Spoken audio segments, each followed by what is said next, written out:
Hello, everybody.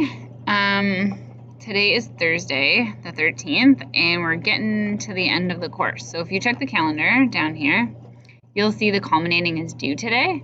And it's fine if it's today or tomorrow. I actually meant to put Friday, haha, but I didn't. So the culminating, you just have to head into the content, find the module called Culminating Task and Final Exam.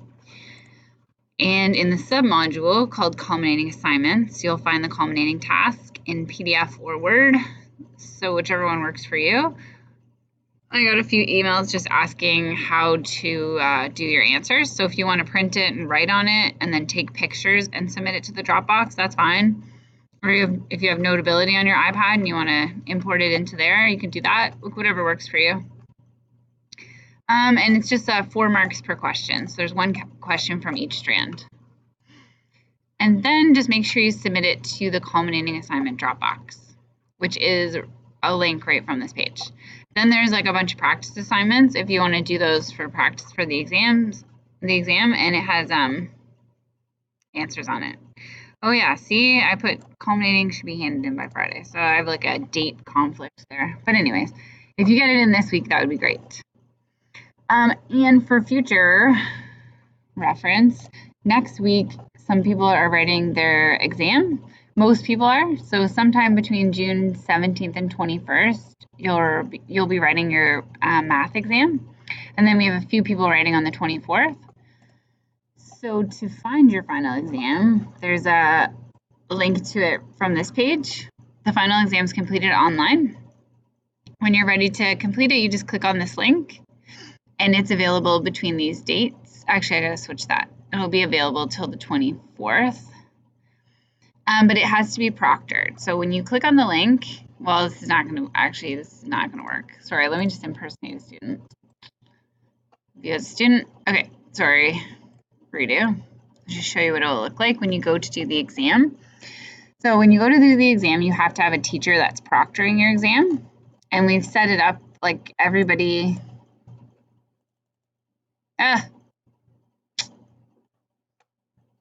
Okay, timeout. I can't view as a student because it's blocking me. So I'm going to go impersonate someone and just show you what it will be like when you write your final exam next week.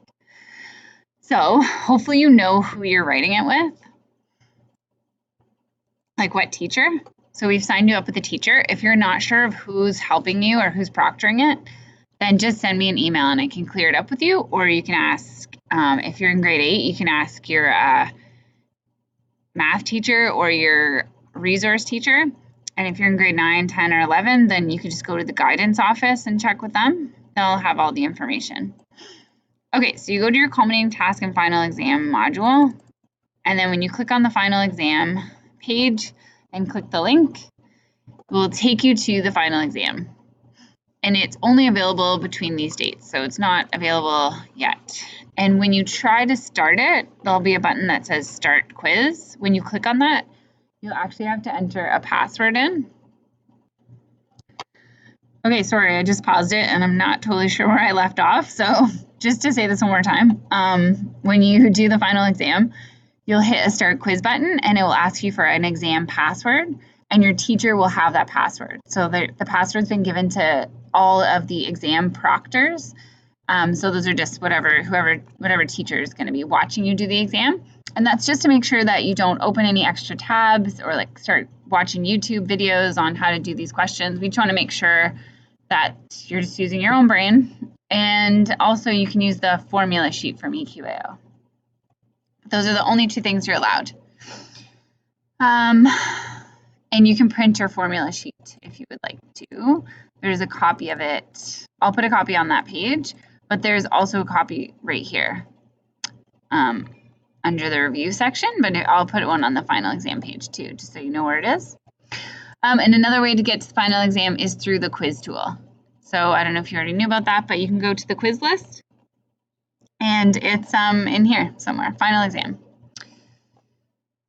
Okay.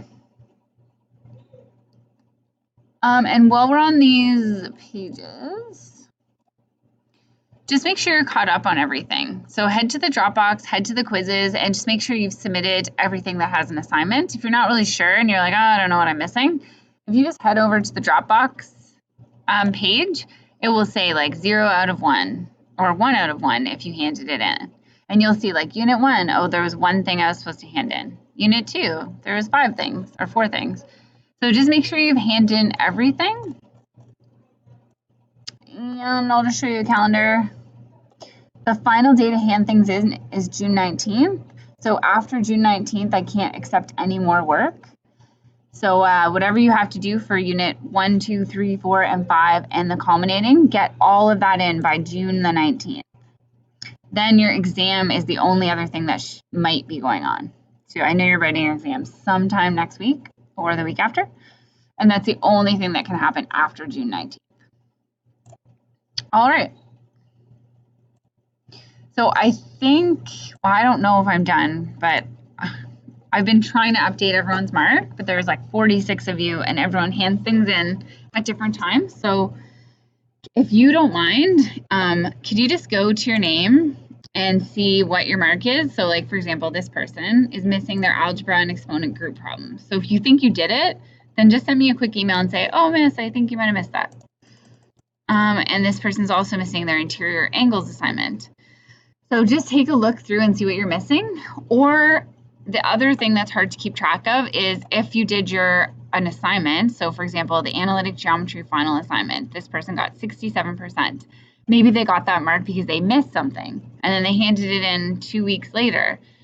So if I missed that you handed it in, or if I just didn't update your mark, just take a look and send me an email and let me know. I'm going through them too, but just as a double check, it doesn't hurt, just to make sure your mark is totally correct. And then in this green column here will be your overall mark in the course. So that should be, by the end of today, I'm hoping it's like super accurate. And then in the next section is your EQAO marks. So you can check out how you did on the multiple choice and the open response questions. And eventually the culminating and final exam will show up here too. Okay, final message. I'm sorry, it's supposed to be like a 5-minute video, but it's not. Okay, if you happen to check out the YouTube channel, no pressure, but there's a playlist called Prep for MPM 2D. So this is just a prep playlist for if you're planning on taking the grade 10 enriched math next year. Because a couple of the schools just said that they taught some grade 10 concepts early in grade 9. So not every school is the same, unfortunately. So I don't know what you need to know for the grade 10 enriched class, but if you're thinking about taking it, just check out these videos so you at least know the content that you might be missing. All right, guys, that's it. Also, if you don't mind filling out the feedback for this course, there's a Google form, a feedback survey that you can fill out. And I would really appreciate your feedback on how the course went. And if you have any ideas for me, that'd be great. Or you can just send me an email too. Someone did that and it was super helpful. All right. Thanks, guys.